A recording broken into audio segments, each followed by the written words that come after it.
Dorian's hand hovered 3 inches from the woman's throat, his ancient power coiling in the air like a serpent ready to strike. You will find me the 1501 Aldine Press edition of Dante's Inferno, he commanded, his voice carrying 500 years of absolute authority. The words were not a request. They were law. Woven with compulsion that had toppled kings and shattered the will of saints, he watched for the familiar surrender, the glazed eyes, the slackening jaw, the immediate mindless obedience that always came. It never came. Instead, the bookseller blinked at him, her moss-green eyes narrowing not in submission, but in pure, incandescent annoyance. Is that how you ask for things? She said, her tone sharp enough to cut glass. You walk in here like a storm cloud, demand a priceless artifact as if it were a penny dreadful, and expect me to jump? The Aldine Dante is in a climate-controlled case in the back, not that it's any of your concern with that attitude. Now, if you'd like to try again, perhaps with a word like please, I might consider helping you. For the first time in 5 centuries, the world had failed to bend to Dorian's will. He stood frozen in the warm glow of Lyra's tomes and tales, a creature of absolute control suddenly robbed of the one certainty that had defined his immortal existence. The small mortal woman before him, with her honey-brown hair escaping its haphazard bun and her defiant chin tilted upward, had just done the impossible. She had said no. To him, to the king of the night, to a vampire whose compulsion was as inevitable as gravity. The shop's warmth pressed against his cold skin like an accusation. He could hear her heartbeat thump-thump, thump-thump, a steady vital drumbeat that should have been his to command. The scent of old paper and brewing tea mixed with something else, something floral and sharp and utterly, intoxicatingly alive. Beneath it all was another fragrance, one he couldn't immediately name, a resonance in the air that his ancient senses latched onto with startling intensity. It unnerved him, this pull he felt toward her, this magnetic gravity tugging at the hollow center of his being. He had walked among mortals for centuries and never felt this. She stood on her rolling ladder, one hand on her hip, waiting for his response with the patience of someone who had dealt with far too many arrogant men in her lifetime. The pulse in her throat fluttered visibly beneath pale skin, and the thirst, that cold winter wind that lived in the void where his stomach should have been stirred with predatory interest. But stronger than the hunger was the shock. The profound metaphysical shock of a fundamental law of his universe suddenly proving false.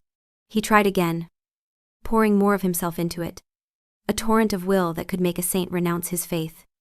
Obey. The single word vibrated in the air, shaking dust from the rafters.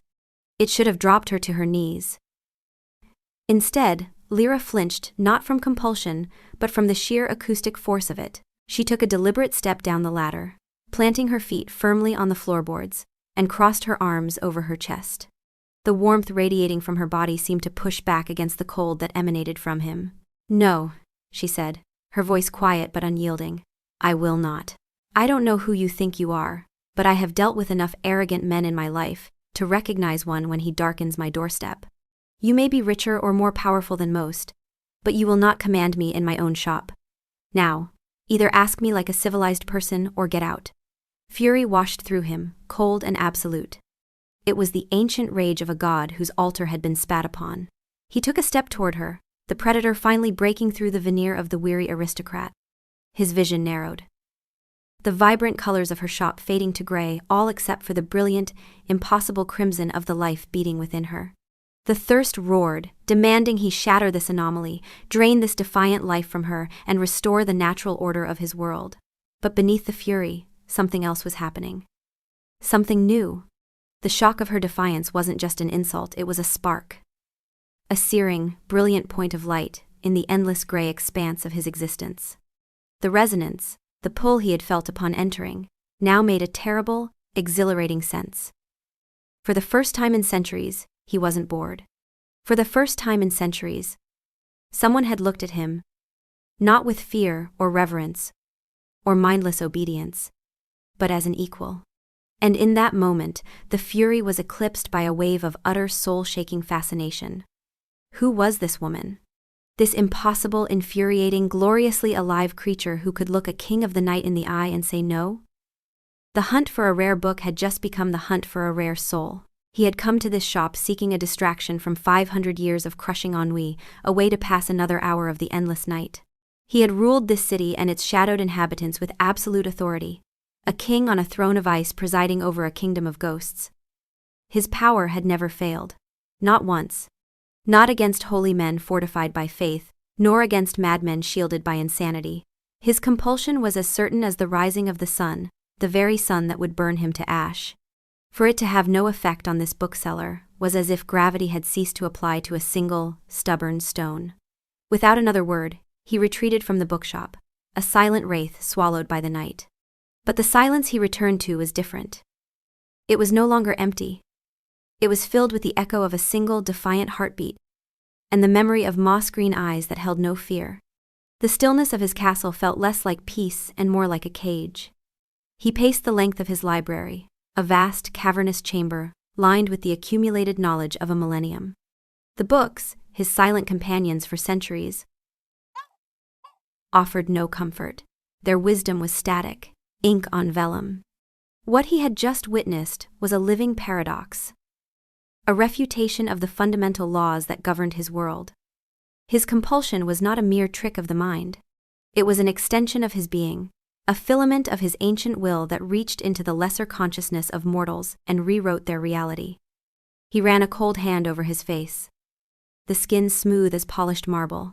The fury had receded, leaving behind a residue of sharp curiosity. He replayed the scene in his mind, dissecting every detail. The warmth of her shop, the unique scent of her, not just the simple biological scent of a human, but that deeper resonance, a fragrance only his senses could perceive. The magnetic pull he had felt, the way her pulse had remained steady and defiant, not quickening with fear, and her eyes piercingly clear, seeing him not as a monarch or monster, but simply as an arrogant man. The insult was galling, but the implication was staggering. For her to be immune, she could not be entirely mortal. Yet he had sensed no trace of the supernatural in her. She was not fey, nor were kin, nor a witch dabbling in protective charms. She was human, vibrantly, fragilely, infuriatingly human. And yet, that pull, that resonance, it gnawed at him. He stalked toward the oldest section of his library, a vault carved into the mountain's heart where the most dangerous and esoteric texts were kept.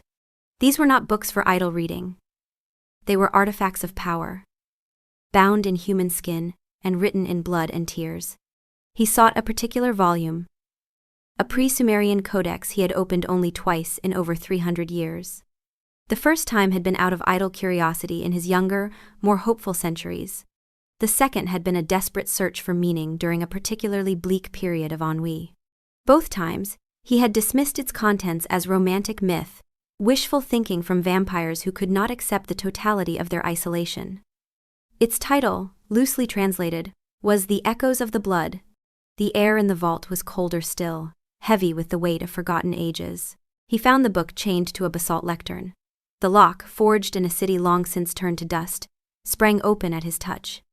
He opened the brittle pages, the sound like the cracking of old bones. The script was spiraling and alien, but he could read it as easily as modern text. He scanned with preternatural speed, passing over prophecies of eternal night and rituals for enslaving demons. He sought the chapter he had read before, the one he had scoffed at. And then he found it, a chapter titled The Soul's Counterpart. The text spoke of a cosmic balance. For a vampire of a certain age and power, one whose soul had grown so ancient and heavy that it threatened to collapse in on itself, fate would sometimes spin a counterweight. Not a servant, not a subject, but an equal, a mortal soul intrinsically linked to the immortals, forged from the same celestial fire, a sanguis consors, a bloodmate. According to the Codex, this being would be the one person in all of existence immune to the vampire's powers of compulsion. Their will was not lesser, it was a mirror image, a perfect and unbreakable lock to the vampire's key. The bond was not one of master and slave, but of two sovereign entities. The text described the connection as a resonance, a pull that would draw the two souls together across any distance, manifesting first as an inexplicable attraction, a magnetic gravity, and a unique scent perceptible only to the vampire. The immunity to compulsion would be the final, irrefutable confirmation, and it warned that the discovery of such a mate was both the greatest possible salvation and the most profound danger. Salvation. For in their blood was a unique vitality that could anchor the ancient vampire to the world, staving off the madness that eventually claimed all of his kind. Danger, for their mortality made them the ultimate vulnerability. To lose them would be to shatter the immortal's soul beyond repair. Dorian stared at the ancient script, the words he had once dismissed now blazing with undeniable truth. A bloodmate. The concept had always been a fairy tale, a hopeful myth whispered by younger, more romantic vampires. He had read this very text and laughed at its naivety. But the bookseller, Lyra, the resonance, the pull, the unique scent, and her immunity, it was all here. Written centuries before her birth. She was undeniable proof. A tremor went through him, the first uncontrolled physical reaction he had experienced in centuries. It was not fear, it was a terrifying, exhilarating awe. He was not just a king. He was not just a predator. He was one half of a whole he had not known truly existed outside of legend. The profound, crushing loneliness that had been the bedrock of his existence for half a millennium suddenly had a name, and its cure had a face and a pair of defiant, moss-green eyes. The thirst he had felt in her presence had been more than simple hunger. The codex confirmed it. It was the call of his blood to hers. A magnetic pull. A craving not just for sustenance but for completion. The scent he had registered, that unique floral sharpness, was the scent of her very soul, a fragrance only he could perceive. He closed the book, the sound echoing like a gunshot in the silent vault. His objective had changed. The Aldine Dante was forgotten, a triviality. His new purpose was singular and absolute. He had to understand her. He had to know her. This woman, Lyra, who was not a subject to be ruled or a vessel to be drained, but his equal. The thought was so revolutionary it bordered on blasphemy against the solitary god he had become. He left the vault and moved to a black marble casement window, looking out over the sleeping city. The city lights spread below like fallen stars. It was a view he had observed for 500 years. Watching torches become gaslight. Horses become horseless carriages. Generations born and extinguished like fireflies in a jar. But now everything had changed. The city was no longer just his dominion. It was her home. The air was no longer empty. It held the potential of her breath. The silence was no longer absolute. He could almost hear in the chambers of his memory the steady, rhythmic drumming of her heart. The centuries of weariness felt for a moment lighter. The gray shroud over his senses seemed to have thinned, allowing a sliver of color to bleed through. He was Dorian, king of the night. A creature of stasis and shadow. But for the first time since he had been reborn into this deathless existence, he felt the stirrings of something that felt terrifyingly, impossibly, like life. The pursuit was no longer about quenching momentary boredom. It was about claiming the missing half of his soul. And as the first faint hint of the coming dawn threatened the eastern sky, he felt no terror, only a profound, impatient hunger for the next night to fall. The following night fell with the weight of a held breath. For Dorian, the hours of daylight spent in the stone-wombed silence of his crypt were not sleep, but a forced, conscious hibernation. He had spent the entire period of his entombment not in rest, but in a state of feverish anticipation, replaying his encounter with Lyra, analyzing the words of the ancient codex. He arose with the setting sun, not with his usual weary resignation, but with a sharp, predatory focus. He would not command her. He would not frighten her. He would observe. He would learn. He found her in the bookshop again, but this time he did not enter. He remained across the street, a figure of absolute stillness in the mouth of a darkened alleyway, a place where the gaslight did not reach. He watched as she moved about her domain. She was a creature of vibrant, chaotic energy. She hummed a tuneless song as she sorted a stack of new arrivals, her brow furrowed in concentration. She argued with a delivery man over a damaged crate, her hands on her hips, her voice firm but fair. She helped a young student find a book on celestial navigation, her face softening with a genuine, brilliant smile that seemed to warm the very air around her. This was the first time he had truly observed a mortal's life in centuries. He had seen them as cattle, as fleeting sparks, as pawns in the grand, slow game of his immortal existence. But watching Lyra, he saw the intricate tapestry of her moments, the way she tucked a stray strand of hair behind her ear, the focused frown she wore while reading, the small, satisfied sigh she let out after shelving the last book. Each gesture was a universe of life he had forgotten existed. As the hour grew late, and the last customer departed, she locked the front door. But instead of extinguishing the lights, she moved to a small, cluttered nook at the back of the shop. From a bag, she produced a thermos and a small, wax paper-wrapped parcel. She poured steaming liquid into a thick ceramic mug tea. His senses told him chamomile and honey, and unwrapped the parcel to reveal a thick slice of apple cake. This was it. The first time he had watched someone eat.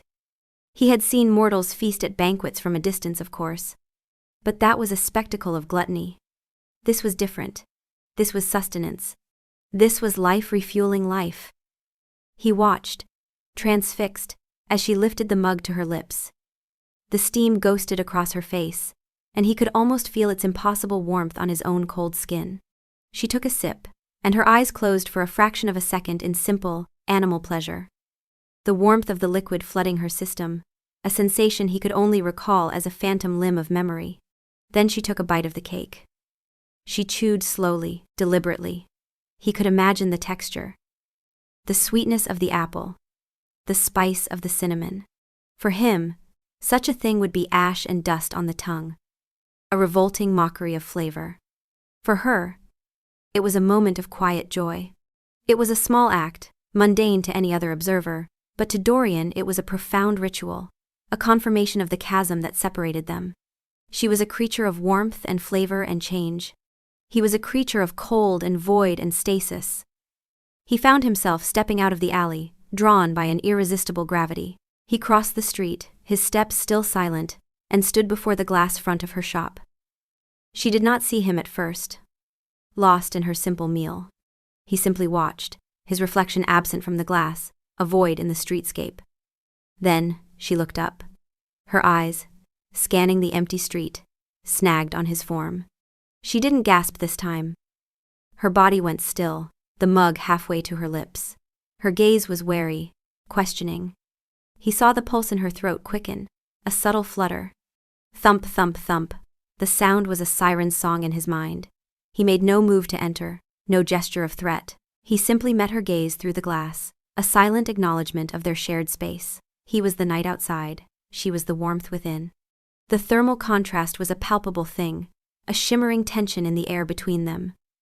He wanted to feel the heat radiating from her skin, to breathe the air she had warmed with her presence. He saw a flicker of something in her expression, not fear, but a deep, unnerving curiosity. She was trying to solve the puzzle of him. The arrogant man from the night before was now standing in the street, watching her eat cake with an intensity that was both terrifying and strangely reverent. Finally, he gave a slow, deliberate nod. A gesture of what? Respect? Acknowledgement? He wasn't sure himself. Then he turned and walked away, melting back into the shadows from which he had emerged. He did not want to push her. The codex had been clear. The bond was one of equals. It could not be forced. He returned to his castle. The image of her seared into his mind. The simple act of her drinking tea was more profound than any coronation he had witnessed, more beautiful than any priceless work of art he had acquired. It was life, unadorned and unapologetic. He walked to the grand dining hall, a cavernous room that had not seen a banquet in 400 years. A long, dust-covered table was set with silver goblets and porcelain plates, a permanent, mocking still life of a life he could no longer lead. He picked up a goblet, the silver icy to his touch. He remembered the taste of wine, the rich, dark fruit of a Bordeaux, the crisp acidity of a Riesling. He remembered the sting of it on his tongue, the warmth spreading through his chest. Now, there was only the thirst. He went to a chilled cellar, not for wine, but for the chilled, sterile bottles of blood that sustained his court. It was sustenance, nothing more. It quieted the beast, but it did not nourish the soul. It was like looking at a masterful painting of a feast instead of eating the meal itself. It was a pale, cold echo of the real thing. He drank, the crimson liquid doing nothing to warm him. It only served to sharpen the memory of what he had just witnessed. Lyra, with her steaming mug and her slice of cake, had experienced more genuine pleasure in those 5 minutes than he had in 5 centuries. The thought did not fill him with envy. It filled him with a vast, aching hollow, a loneliness so profound it felt like a physical wound. He had power. He had eternity. He had a kingdom that bowed to his every whim. But she had a cup of tea. And in that moment, he knew with absolute certainty which of them was the richer. His fascination was no longer just a cure for his ennui. It was becoming a desperate, vital need. He needed to be near her warmth, not to consume it, but to remember what it felt like. He had to bridge the impossible chasm between his cold, gray stasis and her vibrant, pulsing world, and he had no idea how. For the first time, the all-powerful king was utterly, terrifyingly powerless. Lyra sat in the warm cocoon of her bookshop, the half-eaten slice of cake forgotten on its wax paper. Her heart was still hammering against her ribs, a frantic bird in a cage. He had been there, standing outside, in the deepest part of the shadows, watching her. The man from the night before, the one with eyes like chips of obsidian and a voice that had tried to peel the will from her bones. When his voice had washed over her that impossible, resonant command, she had felt it. It wasn't a sound she heard with her ears, but a pressure she felt in her soul. A cold, heavy weight attempting to settle over her thoughts, demanding she surrender her own agency. But her will, a stubborn, well-fortified thing, had simply refused. It was an instinct, as automatic as blinking in a harsh light. She had pushed back against the pressure without even thinking, her mind recoiling from the intrusion. She had chalked it up to a bizarre, hypnotic trick, the kind used by charlatans and con artists, albeit one practiced to an unnerving degree of perfection. But tonight had been different. There had been no command in his presence. Only an unnerving, absolute stillness. When she had looked up and seen him across the street, a primal part of her brain had screamed predator. He was too still, too silent, his form seeming to drink the light around it. Yet, he hadn't moved to attack. He had just watched. The intensity of his gaze had been a physical force. It felt as though he were seeing not just her, but the very processes of her life. The steam from her tea, the food in her mouth, the blood in her veins. It was terrifyingly intimate. But beneath the fear, a different emotion was stirring, one she was reluctant to name. It was empathy. Looking into his eyes through the glass, she had not seen arrogance or malice. She had seen a loneliness so vast and ancient it felt like a geological feature. It was the crushing emptiness of a dead star. A void that longed for light and warmth. She had lived her life surrounded by books, by stories of heroes and monsters, of gods and lonely kings. The man in the street felt like he had walked directly out of one of them, impossibly beautiful, achingly sad, and radiating an aura of power that felt older than the city itself. Who was he? She cleaned up her small meal, her movements automatic. Her mind was racing. Arrogant men were a familiar annoyance. This man was something else entirely. He was a living myth. She locked the shop, the familiar clicks of the bolts doing little to make her feel secure. The cold spot on the street where he had stood seemed to emanate a residual chill. Once back in her small apartment above the shop, she did what she always did when faced with a question. She turned to books. Not the pristine first editions she sold to collectors, but her own well-worn volumes of local history and folklore. She lit a lamp, its warm glow pushing back the encroaching shadows, and began to search. She skimmed past tales of city founders and famous artisans, looking for something stranger, something whispered. She found mentions of the Night Court and its reclusive ruler, a figure spoken of only in hushed tones. The stories were old, fragmented, and often contradictory. Some called him a protector, a silent guardian who kept the city safe from darker things that lurked in the world. Others painted him as a tyrant, a creature of shadow who demanded a tithe of blood and fear. Most accounts agreed on one thing. He was ancient, powerful, and utterly solitary. His name was never written, only alluded to. The Shadow King, the Stone Monarch, the Lord of the Dead Hours. Dorian.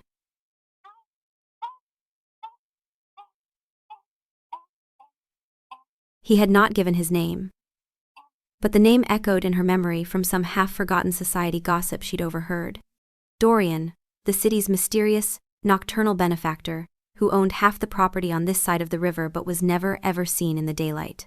The pieces began to click into place, forming a picture that was both fantastical and terrifyingly real: the unnatural stillness, the cold that seemed to radiate from him, the attempted compulsion, the profound soul-deep loneliness in his eyes. He wasn't just an arrogant man. He was the king from the stories. And if the darkest of those stories were true, he was a vampire.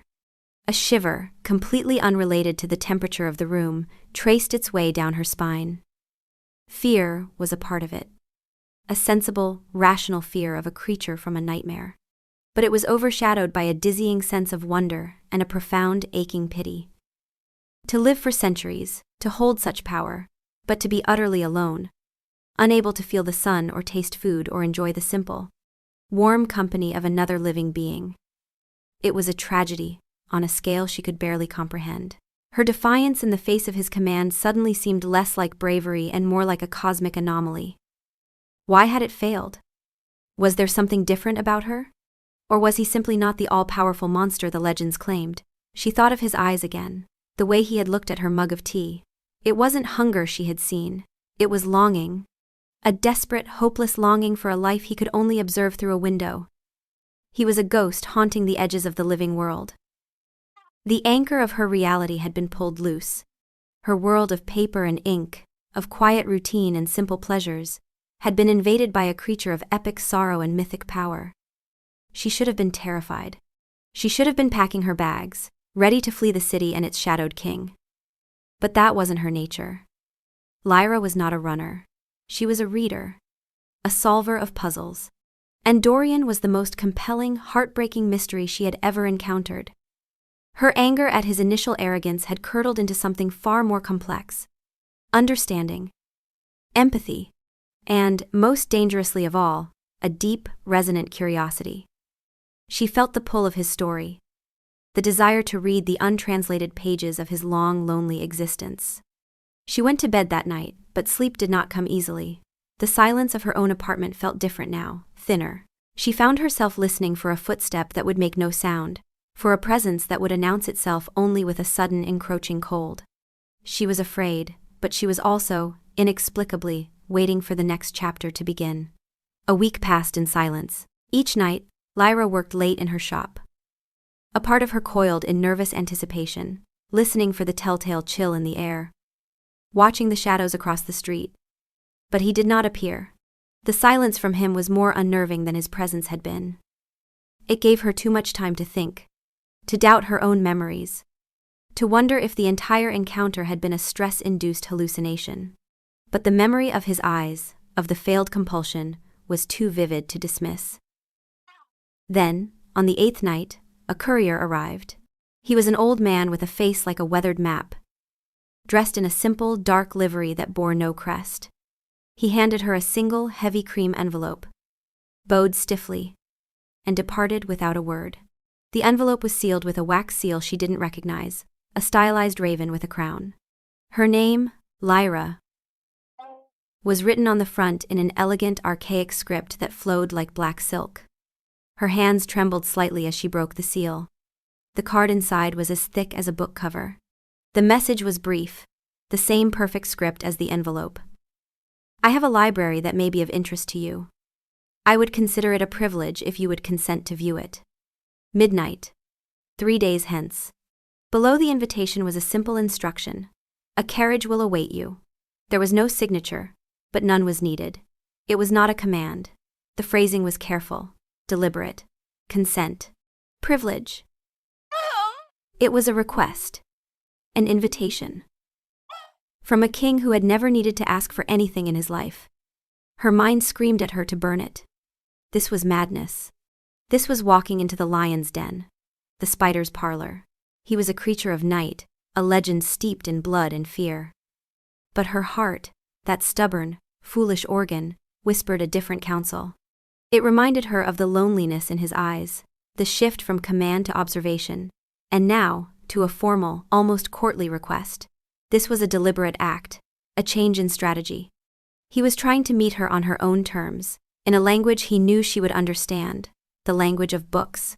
Against all logic, Against every instinct for self-preservation, she found herself making a decision. She would go. Her curiosity was a greater force than her fear. She wanted to see his world, the place that had shaped the sorrow she had glimpsed in him. At the appointed hour, 3 nights later, she was waiting. The carriage that drew up to her curb was a relic from another century. A lacquered black coach, drawn by 2 silent, powerful black horses that seemed to drink the meager gaslight.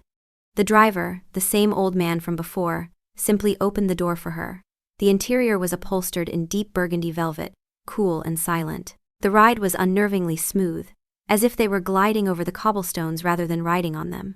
They passed through the familiar city streets and then began to ascend, climbing the winding road that led to the imposing fortress that loomed over the city. A jagged silhouette against the star-dusted sky. The castle, Dorian's seat of power. As they passed through the immense iron gates, a profound silence fell. The ambient noise of the city vanished, replaced by a stillness so absolute it felt like the world had stopped breathing. The carriage stopped in a vast, torchlit courtyard. Dorian was there, waiting for her, at the top of a flight of marble steps. He was not dressed in the severe black coat from before, but in a tailored doublet of dark gray silk that seemed to absorb the flickering torchlight. He looked less like a predator and more like a prince from a tragic ballad. "You came," he said. His voice was different without the weight of compulsion behind it. It was a low, resonant baritone, smooth as aged whiskey, but underscored with a faint, weary rasp. The voice of a man who had not slept in centuries. "Your invitation was intriguing," Lyra replied, her own voice steadier than she felt. She ascended the steps, forcing herself to meet his gaze. "I am unpracticed in the art of the invitation," he admitted, a flicker of something vulnerable in his eyes. "I have grown accustomed to a world that does not require them." "Then perhaps it's time you practiced," she said, a hint of her earlier defiance returning. A ghost of a smile touched his lips. A minute. Fleeting thing that did not reach his eyes but softened the harsh beauty of his face. "Perhaps it is." He offered her his arm. She hesitated for a heartbeat, then placed her hand on his forearm. The shock was immediate and jarring. His skin, through the fine silk, was unnervingly cold. Not the simple coolness of a winter evening, but a deep, profound coldness, like stone pulled from the heart of a glacier. It was the absence of heat, the absence of life. The thermal contrast was staggering. Her own warmth felt like a forge against his ice. He led her inside, through halls that were cathedral vast and achingly empty. Heavy tapestries depicting ancient, forgotten battles absorbed all sound. The air was still and cold, carrying no scent but that of old stone and dust. It was a mausoleum, a testament to enduring stasis. "You wanted to show me your library?" she prompted, her voice sounding small in the immense space. "Yes," he said, his voice a low counterpoint. "But first, I wanted to show you this." He led her onto a balcony overlooking the city. The view was breathtaking. The city lights spread out below them like a carpet of fallen stars. From this height, the bustling, living world seemed small and fragile. "I have watched this city for 500 years, he said, his voice soft, almost wistful. "I watched them replace the torches with gaslight, the horses with horseless carriages. I have watched generations be born, live their frantic, brilliant, short lives, and die. They are like fireflies in a jar, each one a beautiful spark, extinguished in a moment." He turned to her, his dark eyes reflecting the distant city lights. "When I was a man, I loved the sun. I remember the feel of it on my skin, a warmth that went all the way to the bone. I remember the taste of wine, a heavy burgundy we made on my family's estate. It tasted of earth and summer and time." He paused, a deep, hollow sorrow filling the space between them. "I have not felt the sun or tasted wine in 517 years. My world is this, the cold, the dark, and the memory of warmth." It was a confession, a deliberate act of bearing a piece of his scarred, immortal soul. He was showing her the truth of his prison, the price of his power. He was testing her, waiting to see if she would recoil in fear or pity. Lyra looked from his face to the city below, and for the first time, she truly understood. His arrogance was a shield. His power was a cage. His entire existence was a study in loss.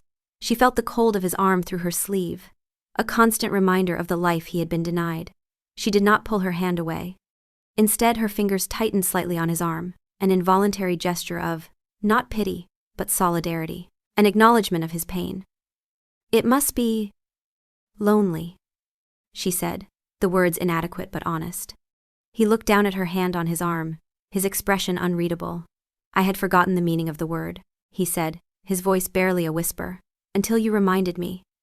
The confession hung in the air, more intimate than any touch. He was not just showing her his castle, he was showing her his soul. And Lyra, the bookseller who had armed herself with defiance, found her defenses melting away, replaced by an empathy so profound it felt like a shared ache. She was in the monster's lair, and for the first time, she wasn't afraid. She was heartbroken. He led her from the balcony, the warmth of her hand on his arm, a searing brand against his cold skin. Every nerve he possessed, long dormant and attuned only to the hunt, was now focused on that single point of contact. It was a fragile, terrifying anchor to a world he had thought forever lost to him. He had shown her a glimpse of his past, a sliver of the man he had been, and she had not fled. Her quiet, simple statement, "It must be lonely," had struck him with more force than any blade. It was not pity, it was recognition. She saw him. The library was his heart, the true throne room of his kingdom. It was a circular, 3-story chamber, its walls lined from floor to ceiling with books. A spiral staircase of wrought iron snaked its way up to the higher levels. The air smelled of aged vellum, leather, and the unique dry scent of time itself. In the center of the room, a massive oak table was covered in star charts and half-open codices. An ornate clock stood against one wall, its steady ticking a counterpoint to the eternal silence. It was a sanctuary of knowledge, a fortress against the ravages of eternity. Lyra gasped as she entered, her hand falling from his arm as she stepped into the space. Her book lover's soul was alight. Her eyes, wide with wonder, scanned the towering shelves. She moved as if in a trance, her fingers ghosting over the spines of books he had acquired when they were freshly printed centuries ago. "This is impossible," she breathed, running a hand over a leather-bound volume. "Is this a Gutenberg?" "One of the few surviving vellum copies," Dorian confirmed, watching her. The weary lines of his face seemed to soften as he observed her joy. For the first time in centuries, someone else was sharing this space with him, seeing it not as a king's treasury, but as a haven. Her delight was a spark of warmth in the cold, still air of the room. "And this? A first folio of Shakespeare?" she whispered, her voice filled with reverence. "He was a talkative man," Dorian said, a hint of dry humor in his tone. A bit morbid, but his grasp of the human condition was astute. The implication that he had known Shakespeare personally hung in the air. Lyra turned to look at him, her expression a mixture of awe and disbelief. "You knew him? We shared a few pints of ale at the Mermaid Tavern," he said, his eyes distant with memory. "Or rather, I watched him drink them. Even then, my tastes were different." They spent what felt like hours in that library. His eyes drifted to the ornate clock on the wall midnight. 4 hours until the first threat of dawn. Enough time, surely. He had fled the sun for 500 years. He knew its patterns as intimately as a sailor knew the tides. The chasm between them, immortal king and mortal bookseller, seemed to vanish amidst the shared love for the written word. He showed her scrolls from the Library of Alexandria, saved from the flames by one of his ancestors. He unrolled illuminated manuscripts so vibrant they seemed to glow with an inner light. They argued about the merits of Marlowe versus Shakespeare, of Dante's theology, of Petrarch's sonnets.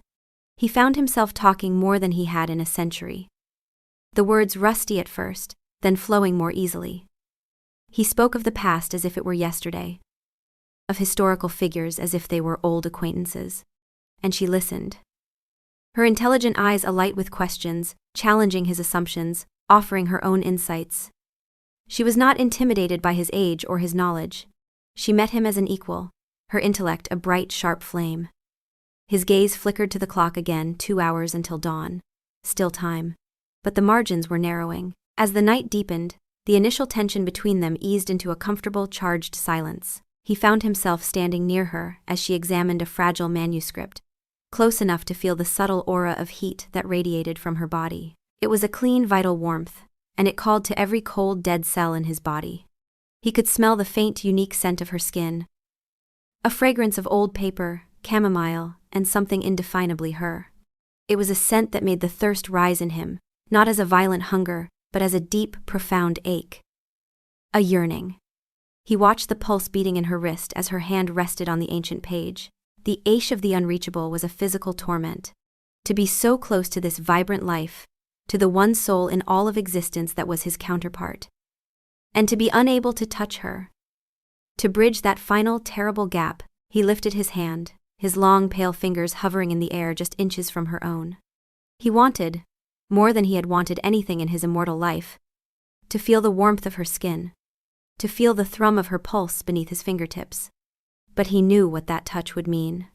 It would be a violation of the fragile trust they were building. It would remind her of what he was. A predator. A creature whose touch could steal the very life he was so fascinated by. The unspoken truth of his nature lay between them, a silent, ravenous beast. Lyra must have sensed the shift in him. She looked up from the manuscript, her gaze meeting his. Her eyes drifted down to his hovering hand, then back to his face. There was no fear in her expression now. There was something else. A deep, resonant understanding. She knew what he was, and she knew what he wanted, and she was not afraid. In a gesture of breathtaking trust, she slowly, deliberately, turned her wrist upward, exposing the delicate blue veins beneath the skin. It was not a gesture of submission. It was an offering, an acknowledgement of the truth between them, and a choice not to run from it. The baring of her neck, or in this case, her wrist, was an act of profound, terrifying faith. Dorian's breath, a thing he no longer needed but maintained out of habit, caught in his throat. The sight of her vulnerability, so freely offered, was both an exquisite torture and a humbling gift. The thirst screamed at him to close the distance, to accept the offering, to taste the life that was his perfect counterpart. His eyes flared with crimson light, the predator within surging to the surface. But he couldn't. Not like this. To take from her now would be to fall back into the role of the monster, the commanding king. He had invited her here to meet him as an equal. He would not betray that. He glanced at the clock. The ornate hands showed a time that made his dead heart lurch. 1 hour. Somehow, impossibly, he had lost track. He had been so absorbed in her presence, in the sound of her voice, in the simple joy of shared conversation, that the ancient, bone-deep awareness of the sun's approach had been dulled. He had made a mistake he had not made in centuries. With an effort of will that felt like tearing his own soul in two, he slowly curled his fingers into a fist and lowered his hand. He broke eye contact, turning his head sharply toward the eastern windows. The sky beyond was still black, but he could feel it. The subtle shift in the air, the faint warming of the atmosphere that preceded the dawn. "The night grows late," he said, his voice strained, tight, with sudden urgency. "The sun." He didn't need to finish. The spell was broken. The intimate quiet of the library was suddenly charged with the impending terror of the dawn. The unspoken beast was awake, and it was the sun, the great eraser that would scour him from the world. A sudden, frantic energy seized him. The slow, deliberate grace of the immortal was gone, replaced by the desperate urgency of a creature running out of time. He had lost track of the hours, lost himself in her presence, a mistake he had not made in centuries. "You must go," he said, his voice sharp, almost harsh. He turned back to her, and she saw the change in him. The weary prince was gone, and in his place was a caged animal, his eyes wide with a primal, ancient fear. The comfortable warmth of the library suddenly felt like a trap. "Dorian?" she asked, her voice soft, concerned. "Now." "Lyra," he insisted, his control fracturing. He grabbed her arm, his touch no longer hesitant but firm, urgent. His skin was colder than ever, a deathly chill that seeped into her bones. He pulled her from the library, his long, silent strides eating up the vast corridors. The change in him was terrifying. The calm, lonely intellectual had vanished, replaced by a being of pure, instinctual panic. He was not looking at her. He was looking past her, at the tall windows at the end of the hall. She followed his gaze and saw it a faint, pearlescent gray, beginning to lighten the edges of the black sky. The dawn. His grip on her arm was like an iron manacle. He was all sharp angles and coiled tension, a creature of the night being hunted by the day. She could feel the tremors running through him. The silent scream of a being facing its own annihilation. He was not a king now. He was a prisoner. And the bars of his cage were the coming rays of light. He half-dragged her to the main entrance, where the ancient driver was already waiting with the carriage, the horses stamping impatiently. The air outside was cool and fresh with the promise of morning, a promise that was a death sentence to him. "Go," he said, practically pushing her towards the open carriage door. His face was a pale, stark mask of terror in the growing twilight. He stood in the deep shadow of the castle's archway, unable to step even 1 foot further into the courtyard. She saw it then. The true nature of his curse. It wasn't just the loneliness or the thirst. It was this nightly flight from a beautiful, life-giving force that the rest of the world celebrated. Every single day for 500 years. He had to face this terror, this frantic retreat into the suffocating dark. Her own fear for her safety was completely eclipsed by a wave of protective empathy. She saw the monster, yes, the creature of immense power and frightening intensity. But more clearly, she saw the prisoner, trapped in an eternal cycle of flight and shadow. She stopped at the carriage door and turned back to face him. "Dorian," she said, her voice clear and steady in the pre-dawn quiet. He flinched at his name, his eyes darting towards the eastern horizon, which was now tinged with the faintest blush of rose. "Lyra, please, there is no time." "Will I see you again?"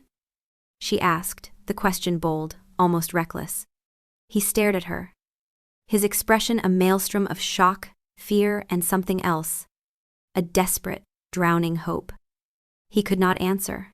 He simply gave a sharp, jerky nod, then retreated deeper into the blackness of the castle's entrance hall, a shadow swallowed by shadows.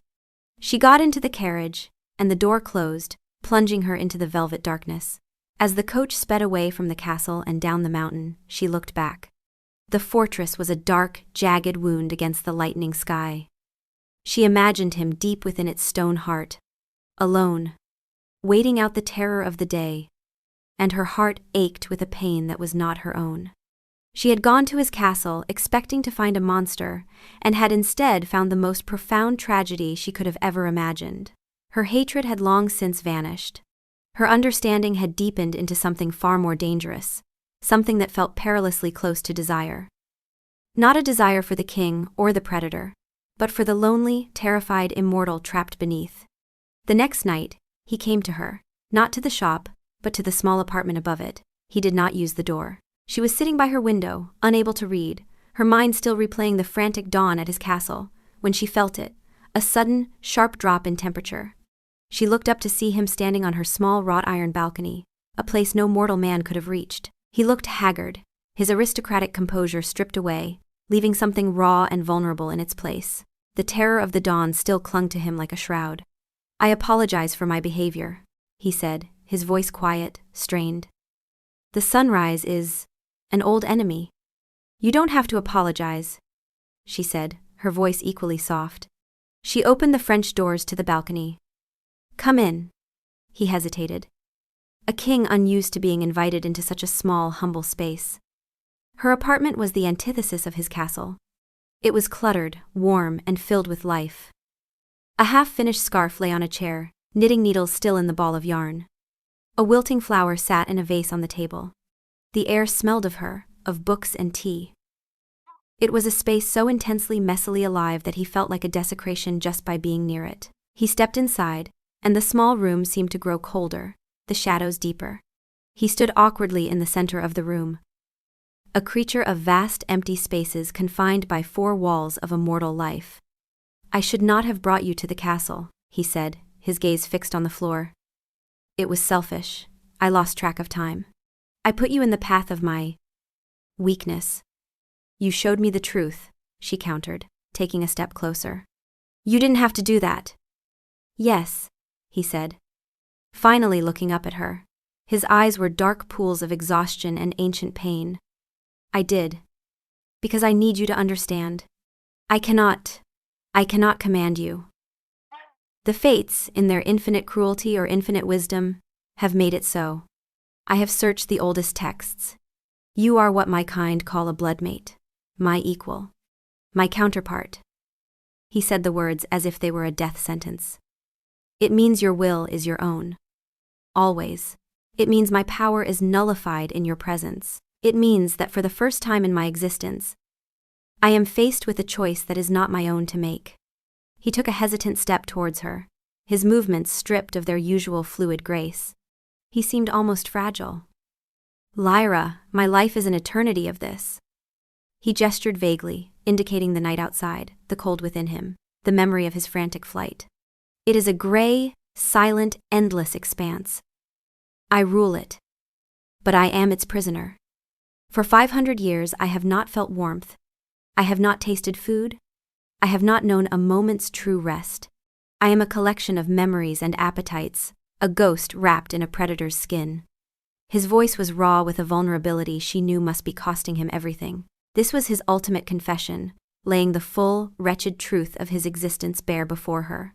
When I met you, he continued, his voice dropping to a near whisper, and my will shattered against yours, it was like the first crack of lightning in a sky that has been overcast for centuries. You are the first thing that has been real to me since I was a mortal man. Your warmth, your defiance, the sound of your heart. It is the only music in a world of silence. He stopped, standing before her, his hands clenched into fists at his sides. The king of the night, the shadow monarch, looked like a man on the brink of utter collapse. I am a monster, Lyra. My nature is to take, my curse is to hunger. But with you, I find myself wanting something I have never known how to ask for. He finally met her eyes, and the sheer, undiluted loneliness in his gaze was a physical blow. I am not commanding you. I am not even asking you to stay. I am asking you, if you could ever see a place for yourself in my world of shadows. If you could ever look at this. He gestured to himself, to the cold, predatory beauty of his form, and not see only a monster. This was it, the ultimate vulnerability. He was stripping away the crown, the power, the centuries of armor, and showing her the starved, lonely creature beneath. He was giving her the choice, the one thing he could not take from her. He was risking absolute rejection for the chance, however slim, to be truly seen. Lyra looked at him, at this impossible, tragic being, and she felt no fear. The empathy she had felt had blossomed into something fierce and protective. She saw the monster. Yes. But she saw the man inside it, the man who remembered the sun and the taste of wine, the prisoner who feared the dawn. She saw his soul, and it was not monstrous. It was just unbearably alone. She closed the small distance between them. She reached out, her hand warm and trembling slightly, and laid it against his chest. Through the fine fabric of his shirt, she felt no heartbeat, only a profound, unnatural cold. It was like touching a statue. But she did not pull away. I see you, Dorian, she whispered, her voice thick with emotion. I see it all. And in that moment, she made her choice. It wasn't a choice born of logic or reason. It was a choice of the soul, an answer to the silent call she had felt since he first walked into her shop. She would not be a subject in his kingdom of shadows. She would be the warmth in his cold eternity. His control finally broke. A sound, half sob, half gasp, tore from his throat. He closed his eyes, his whole body shuddering at her touch, at her acceptance. The centuries of solitude crashed down on him, and for the first time, there was someone there to witness it, to share the weight of it. She had chosen him. Utterly. And in her choice, she had given him something more precious than blood, more valuable than power. She had given him hope. The air in the small, warm room was thick with unspoken gravity. Her hand remained on his chest, a point of impossible heat against the frozen stasis of his body. He was still trembling, not from fear or cold, but from the aftershocks of a 500-year-old wall crumbling to dust. Her acceptance, her simple, profound words, I see you, had been the final blow. Lyra, he breathed, his voice broken. He opened his eyes, and they were no longer the eyes of a king, but of a man utterly undone. He slowly raised his hands, not to touch her face or her hair, but to gently cup her hand that rested on his chest, as if it were the most fragile, precious artifact in the world. His fingers were like ice against her skin, but there was no menace in the touch, only a desperate, reverent awe. She looked down at their hands, his pale and lifeless, hers warm and flushed with blood. The stasis and the pulse. The contrast was the story of their two worlds, now impossibly, tangibly linked. "The thirst," he began, his voice strained. A confession of the hunger that was a constant, gnawing presence within him. The hunger he had been fighting since the moment he met her. Lyra understood. She knew this was the next step, the ultimate consummation of her choice. It was not something he could take, not anymore. It had to be a gift. The crimson gift. An act of intimacy so profound it transcended the physical. It was the sharing of her life force, an anchor for his ancient, weary soul.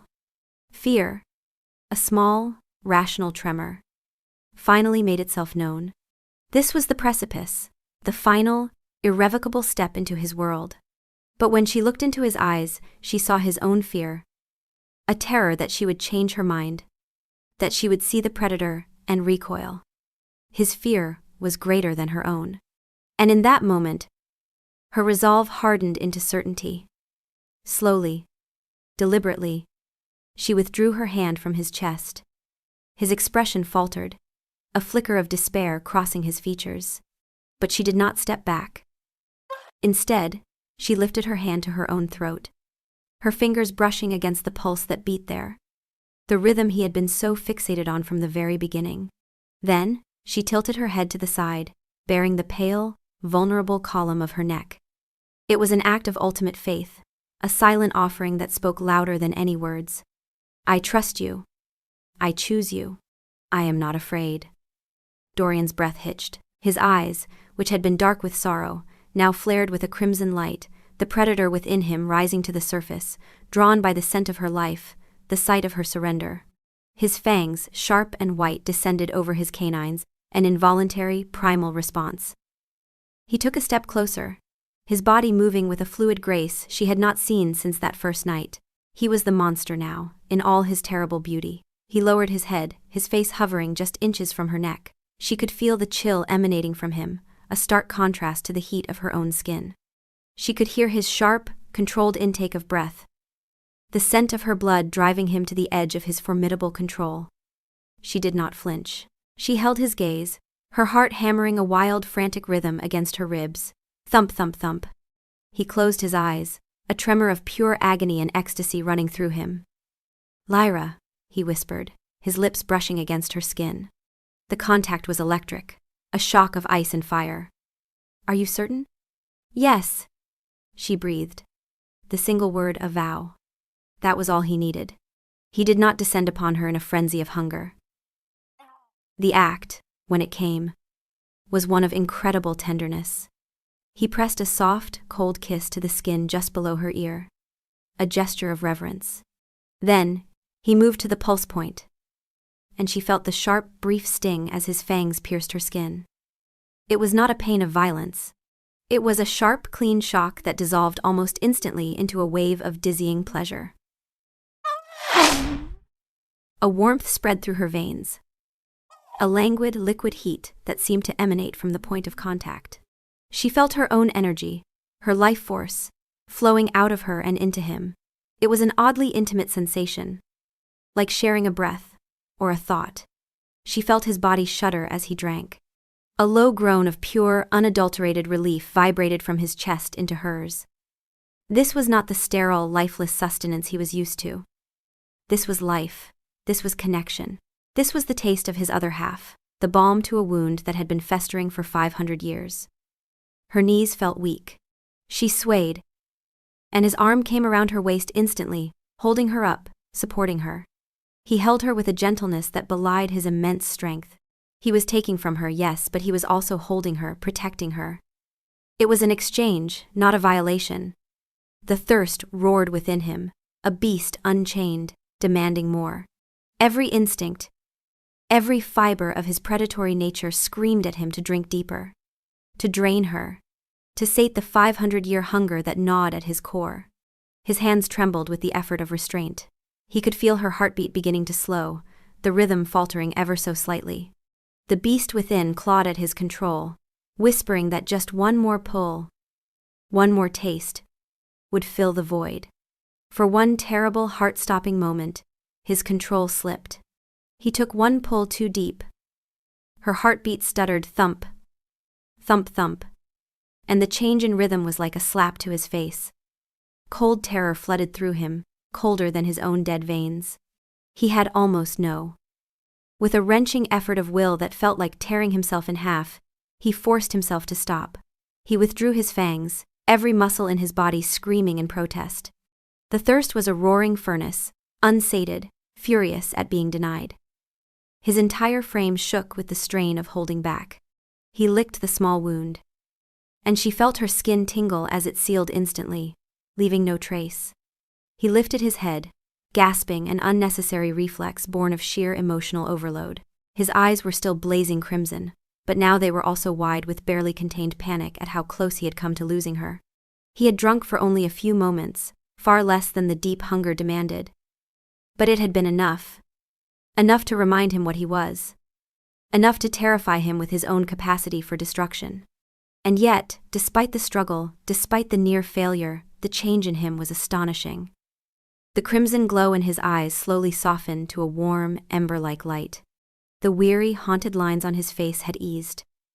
The profound coldness of his being seemed to have lessened, replaced by a faint, stolen warmth. He looked alive. "Lyra," he murmured, his voice thick with an emotion he couldn't name: relief, terror, gratitude, awe. He didn't let her go, keeping his arms securely around her as he looked down at her, his expression one of utter humbled reverence mixed with raw fear of what he had almost done. "You have..." He struggled for the words, his voice still shaking. "You have given me back the world, and I nearly..." His voice broke. He couldn't finish the sentence. The emotional catharsis of the act left them both breathless. It was not about blood. It was about the surrender of his loneliness, and the gift of her trust. In that single intimate act, two souls, one burning bright and one nearly extinguished, had slowed their rhythms to beat as one. Dorian did not take her to his castle as a captive or a prize. He brought her home as his queen. The transition was not one of conquest, but of quiet mutual consent. The following night, she packed a small bag of her most treasured books and clothes, left a note for the young student to manage the shop, and walked with him through the dead hours, to the fortress on the mountain. The castle was as she remembered it. Vast, cold, and silent. A beautiful, lonely tomb. But her presence changed its very atmosphere. The first thing she did was ask him to light the great fireplace in the library. He had not done so in centuries. He had no need for warmth, and the smoke was a faint irritant. But for her, he did it. The crackle of the flames and the scent of burning oak filled the cavernous room, pushing back against the ancient chill. The light danced across the thousands of spines, making the room feel less like a vault and more like a sanctuary. Her life began to bleed into the edges of his stasis. The scent of brewing tea now mingled with the dry smell of old paper.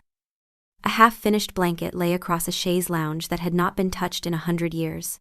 Her laughter, a sound he found he was starved for, sometimes echoed in the cavernous halls, a shocking, beautiful intrusion on the eternal silence. Their nights were spent in the library, reading, talking, and simply existing in the same space. He would watch her, endlessly fascinated by the small human things she did. The way she would bite her lip when concentrating, the unconscious rhythm of her breathing as she read. Each detail was a miracle to him. A reminder of the world he was now connected to through her. The crimson gift became their ritual, their sacrament. It was never a demand. Always an offer. It was an act of communion that left him vibrant and her momentarily weakened, but safe and protected in his arms. It was in those moments, with her life flowing into him, her head resting against his silent chest, that he felt the closest to being human again. One night, he led her to his private chambers, a part of the castle he had never shown her. The room was stark, dominated by a massive curtained bed. But he did not lead her to the bed. He led her to a small adjoining room. Inside there was nothing but a single stone sarcophagus. "This is where I must go when the sun rises," he said, his voice quiet. "This is the truth of my existence. I cannot offer you sunlight. I cannot offer you a shared dawn." Lyra looked at the cold stone box, the symbol of his daily death, and felt a familiar ache. She turned to him and took his cold hand in both of hers. "You have given me the nights," she said. "I will not be lonely in the day." This became their new normal. She would stay with him until the first hint of gray touched the sky. She would kiss his cold lips, watch him retreat into the stone heart of his castle, and then she would face the dawn for both of them. She would explore the castle in the daylight, her footsteps the only sound, a queen in a kingdom of one. She would read from his library, sit by the fire, and wait for the sun to set, for her king to rise again. It was not a perfect life. It was a life lived in shadow, a love story written in the spaces between sunset and sunrise. A tender melancholy hung over their existence, the constant reminder of what they could not share. He could never walk with her in a sunlit garden. She could never truly understand the weight of his eternity. But one evening, as he watched her sleep a miracle he could never experience, her face soft and peaceful in the firelight, he knew it was enough. The crushing, absolute loneliness was gone. The gray void of his existence was now filled with the color of her, the sound of her, the warmth of her. He was still a creature of the night, and the sun was still his enemy. But he was no longer a prisoner of his own darkness. She was his anchor, his heart, his queen. He had started by trying to command her, and had ended by surrendering his soul to her. He had not used his power to claim her. He had found salvation, not through dominance, but through love. And as he gently brushed a stray curl from her sleeping face, his touch no longer felt like the touch of a statue, but like that of a man who had, against all odds, been given a reason to endure his eternity.